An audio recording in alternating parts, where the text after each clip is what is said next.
ఓం శ్రీ గురువే నమ. ఓం శ్రీమాత్రే నమ. ఓం సర్వమంగళాయ నమ. ఈరోజు స్పోకెన్ ఇంగ్లీష్లో భాగంగా నేను ఏ టాపిక్ తీసుకొచ్చినా నేను చెప్పే దాంట్లో కానీ నేను చెప్పడము మరి రాస్తున్నా. రాసే దాంట్లో మీకు కనిపించకపోయినా చెప్పేది వినండి.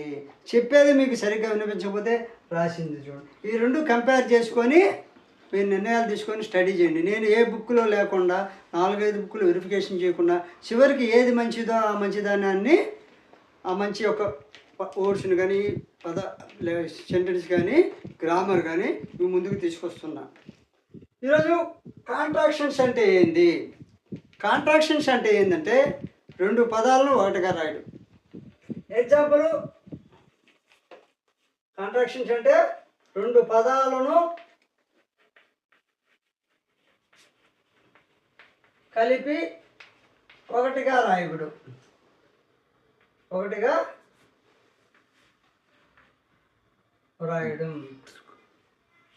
రాయడం కాంట్రాక్షన్.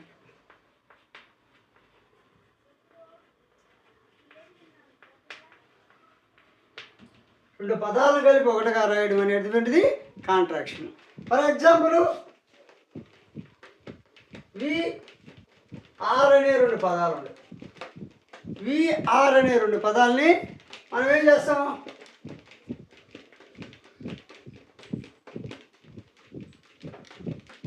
మామూలుగా అయితే విఆర్ అనాలి.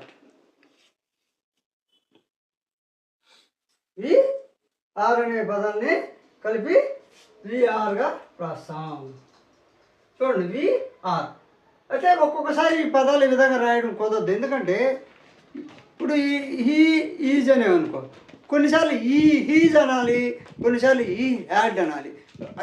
రెండు మాత్రం ఒకే విధంగా ఉన్నప్పటికీ ఒక్కొక్క సందర్భంలో ఒక్కొక్క విధంగా రాయాలి. అది కూడా చెప్తాను. ఇప్పుడు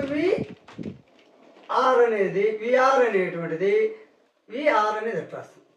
అదేవిధంగా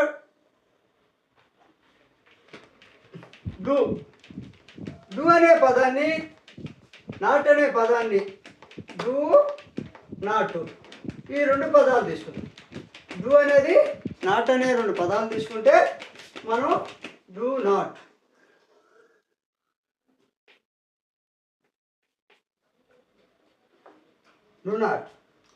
ఈ విధంగా రాస్తాం.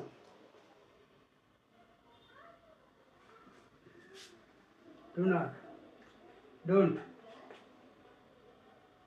డూ అనేది నాట్ అనే 2 పదాలు తీసుకున్నప్పుడు డోంట్ అని అవుతుంది. కొంతమంది ఏంటంటే సబ్జెక్టు నాకు బాగా తెలుసు, నాకు బాగా వస్తేనే బాగా తెలుసు, నేను విమర్శిస్తాను, అది చేస్తాను. ఒకటండి, మనం చెప్పుకుంటూ పోతున్నప్పుడు నేను ఫర్ ఎగ్జాంపుల్కి చిన్న వయసు నుంచి అనేక కంపెనీలో పనిచేశాను. దాదాపు 17 సంవత్సరాల నుంచి కూడా 17 సంవత్సరాల పైన నుంచి కూడా అనేక రాష్ట్రాల్లో పనిచేశాను. చిన్న కంపెనీలో చేశాను, పెద్ద కంపెనీలో చేశాను, మామూలు మధ్య ప్రియుల దగ్గర చేశాను, మంచి వాళ్ళ దగ్గర పనిచేశాను. చిన్న కంపెనీల అంటే మామూలు 10 లక్షలు 20 లక్షల కాంట్రాక్టుల దగ్గర చేశాను, కోట్ల కాంట్రాక్టులు చేశాను.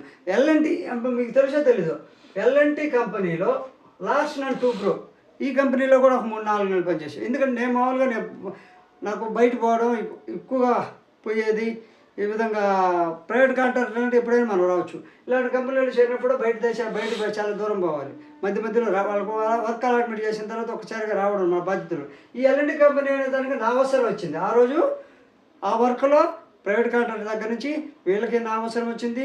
ఆ రోజు పరిస్థితులు బట్టి నేను కూడా వాళ్ళ దగ్గర చేరాలి కాబట్టి ఎల్ఎన్టీ కంపెనీలో చేరాను. తర్వాత నేను బాగాలేదు.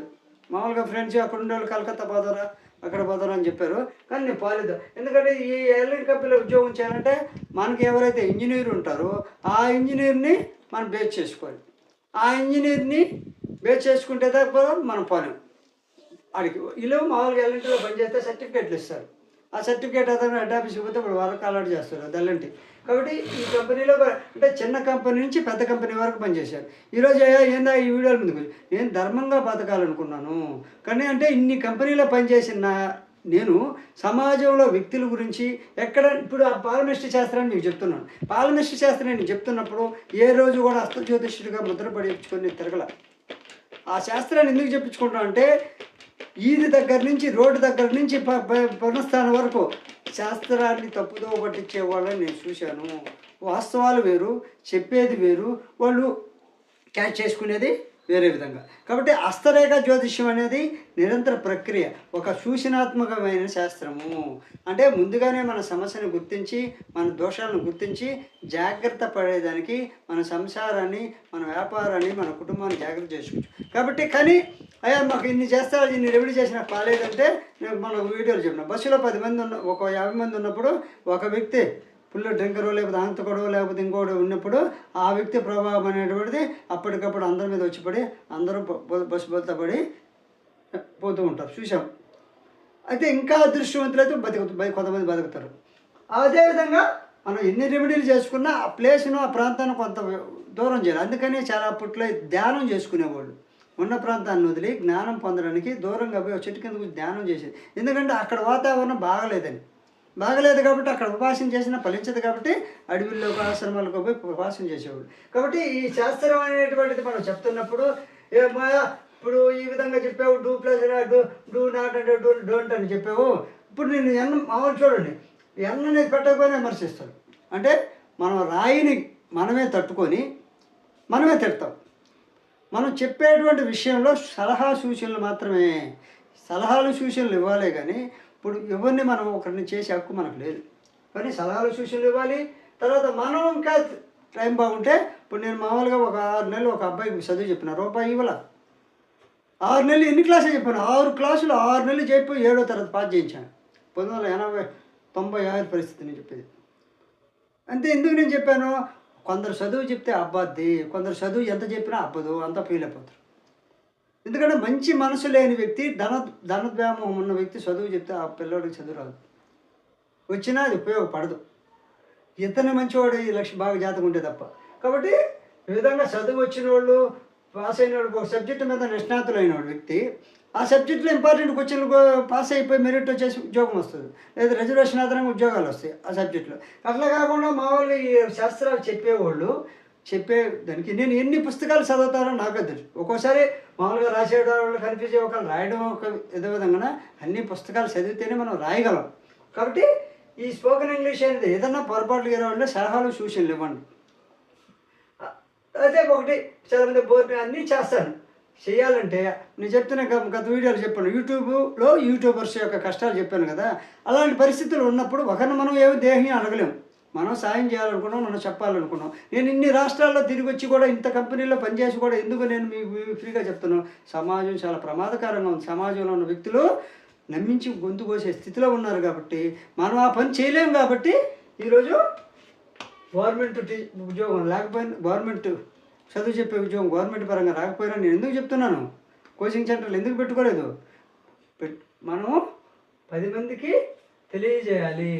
ఆ వీడియోలు చూసి ఆనందించి వ్యాపారవేత్తలు ఆ వీడియోల్లో వాళ్ళు యాడ్ చేస్తే ఆ డబ్బులు మనం తీసుకోవడం తప్పు. ఎందుకంటే వ్యాపార మూలకంగా వాళ్ళు లాభం పొందుతారు, ఆ డబ్బు మనకి తప్పు కాదు. ఈ యొక్క పిల్లల దగ్గర అనేటువంటిది, పిల్లలకి మనం చదువు చెప్తే వాళ్ళు ఆ వీడియోలు చూసి నేర్చుకుంటారు. కాబట్టి అందరికీ ప్రశ్నించే వాళ్ళు ఉంటారు. మాకు తెలిసి కాలేజీలో నేను చదివాను, నాకు అటర్ ఫ్లాప్ ఆ కాలేజీ, నేను చదివిన కాలేజీలో ఏం ముక్కలు ఏ విధంగా చదివిందో ఏ విధంగా ఉండిందో నాకు తెలుసు. అటర్ ఫ్లాప్ అన్నమాట, ఇంటర్మీడియట్. కాబట్టి మనం ఎవరిని విమర్శించదలుచుకోలేదు. టీచర్లకు చదువు చెప్పే టీచర్లు ఎట్లా కొడుతున్నారో, మళ్ళీ వాళ్ళు చదువు చెప్పలేకపోతే ఎట్లా తిడుతున్నారో, పిల్లల చేత కొట్టించేది వాళ్ళే బాగా చదువు చెప్తే, మళ్ళీ పోయి గలబా చేస్తానని క్లాసులో మామూలు పోకపోయినా విమర్శించేది వాళ్ళే. అంటే 2 రకాల కత్తికి 2 పొదులు ఉన్నాయి ఇప్పుడు మానవుడికి.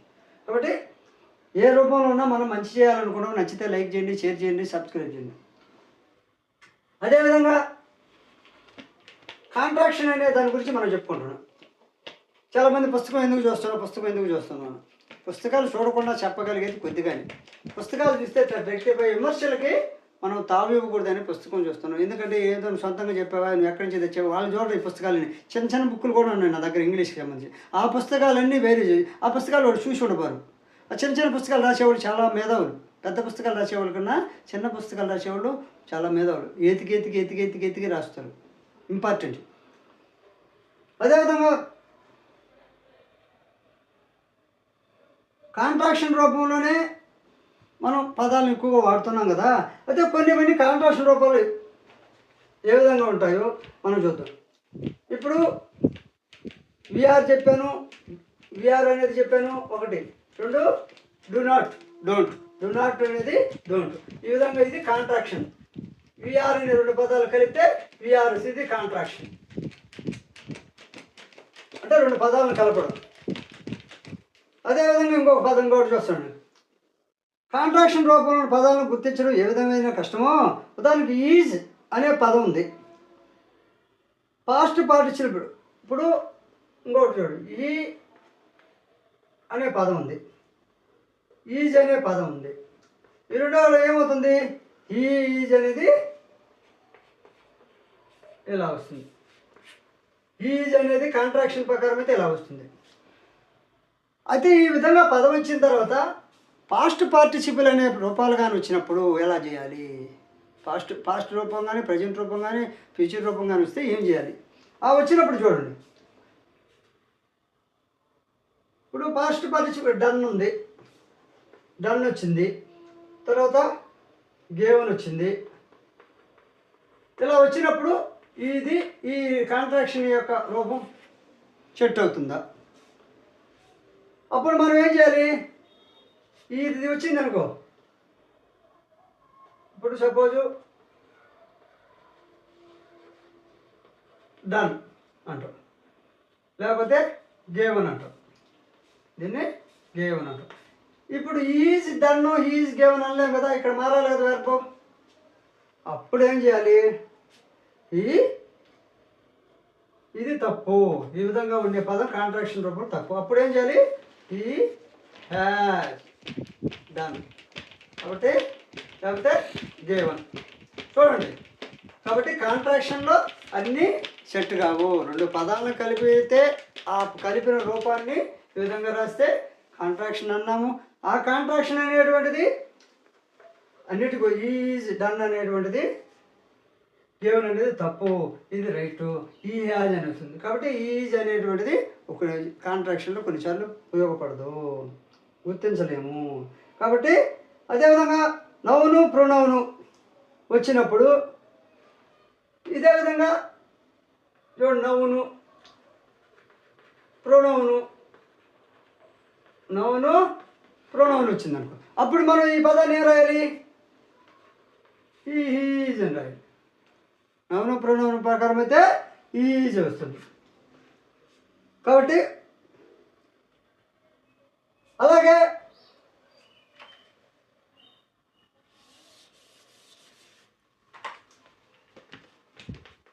ఈ హ్యాడ్, ఈ హ్యాడ్, ఈ అనే పదం హ్యాడ్ అనే పదాన్ని తీసుకుందాం. అదేవిధంగా ఐ అనే పదం, ఐ అనే పదం, హ్యాడ్ అనే పదం, ఈ రెండు పదాలు తీసుకున్నాం. ఇప్పుడు మనం ఏం చేయాలి? ఐ హ్యాడ్ అంటాం, ఐ హ్యాడ్, అయితే ఐ హ్యాడ్, ఎడు చూపిస్తాం, ఐ హ్యాడ్. ఇది ఎక్కడ?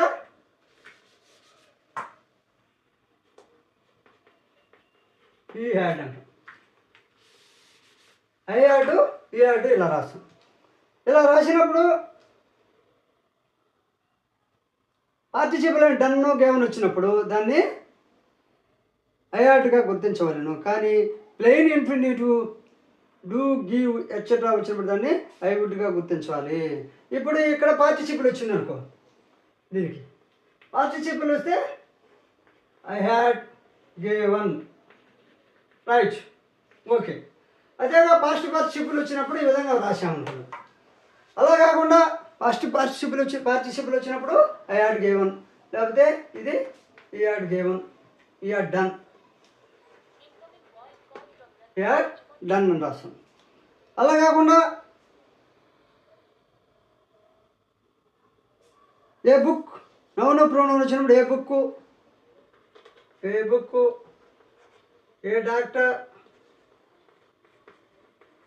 ఇలా వచ్చింది అనుకో, వచ్చినప్పుడు దాన్ని ఏం రాయాలి? నాకు చెప్పాను కదా, ఈజ్ రాయాలి. ఇక్కడ ఈఆర్ దాని వచ్చిందా, ఈజ్ ఏ బుక్. అదేవిధంగా ఈజ్ ఏ డాక్టర్. కాబట్టి ఈ కాంట్రాక్షన్స్ అనేటువంటి వర్డ్స్ నుండి 2 పదాలతో ఒకటిగా వస్తే ఏ సందర్భంలో ఎలా వాడాలో, ఏ విధంగా ఏ సమయంలో ఎలా పాస్ట్ పార్టిసిపుల్ వస్తే ఏ విధంగా వాడాలి, నౌన్ ప్రొనౌన్ వచ్చినప్పుడు ఏ విధంగా వాడాలి అనేటువంటి గురించి మీకు చెప్పాను. అదేవిధంగా plain infinitive, plain infinitive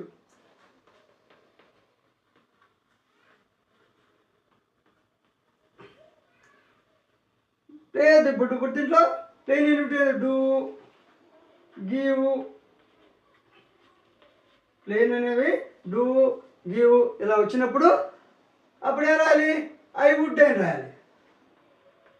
I would అంటే ఈ కాంట్రాక్షన్లో ప్లెయిన్ ఇన్ఫినిటివ్ కానీ వచ్చితే అప్పుడు పదాలు ఐ వుడ్ అని రాయాలి, ఐ హ్యాడ్ అని రాయకూడదు. కాబట్టి ఐ వుడ్ అని రాయాలి, ఐ వుడ్గా గుర్తించాలి. కాబట్టి కాంట్రాక్షన్స్ వర్డ్స్ నేను చెప్పినవి ఆలోచించి నిర్ణయం తీసుకొని నేర్చుకోండి. కాబట్టి వీడియో నచ్చితే లైక్ చేయండి, షేర్ చేయండి, సబ్స్క్రైబ్ చేయండి.